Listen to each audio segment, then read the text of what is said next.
Okay, so today we're going to be talking about anger invalidation.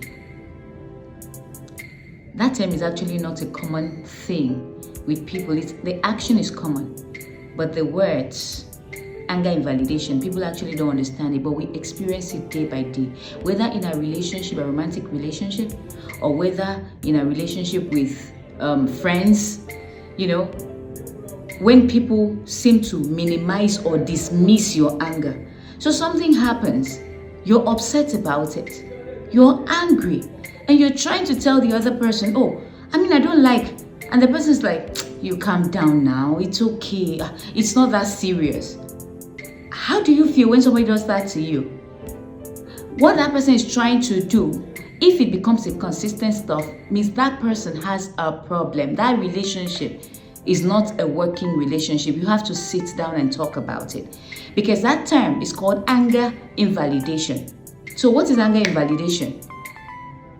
The action of minimizing or dismissing a person's feeling of anger. That you get angry over something does not make you an angry person. So when you hear someone say, you're always so angry, they're trying to lay the blame on you, and you have anger issues.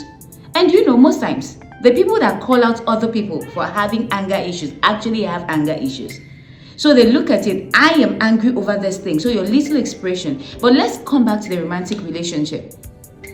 Because if your partner keeps on telling you, when you express your feelings of anger, your partner tells you, why are you always upset? Why do you make a big deal out of this? That person is invalidating your anger, and that brings frustration. The key thing is how you can stop this anger invalidation. If you're the one actually always telling your partner, why are you always angry? Why do you behave this way? You are too sensitive. You may not know what you're doing, but you are destroying that person's ability to express his feelings, to communicate his feelings, or to communicate her feelings.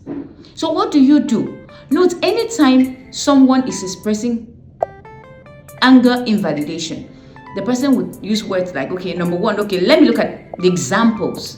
For instance, minimizing someone's feelings of anger. So someone tells you, I don't like this thing you're doing. Seriously, it gets me upset. You're like, why are you getting upset for nothing? No, that thing is not called nothing. It's called a thing that has made that person feel upset. And it is not your feelings. It's that person's feelings. So if the person says, I feel angry about it, then listen. Don't say, why are you upset for nothing? Because what is nothing for you might not necessarily be nothing for another person. Nothing is blaming the person. Say, you're always so angry. Everything you express anger. Have you stopped to ask yourself, why does this person feel angry over my actions? If that person was that angry, how did you get up to that relationship point?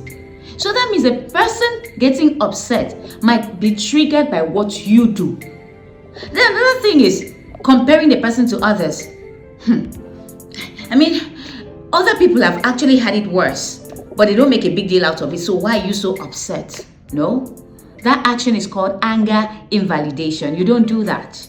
Then another thing, you are questioning the person's feeling. Say, are you sure this thing is worth being angry over? No. You can't question what a person feels. You listen to understand how that person feels. And then another thing is changing the topic. Can we not talk about this? Please, can we not just talk about this now? Someone is telling you I'm angry. Okay, if you're the one at the receiving end, what do? We're going to be talking about what you're going to do in the next episode of this anger invalidation. I hope you learned one or two things.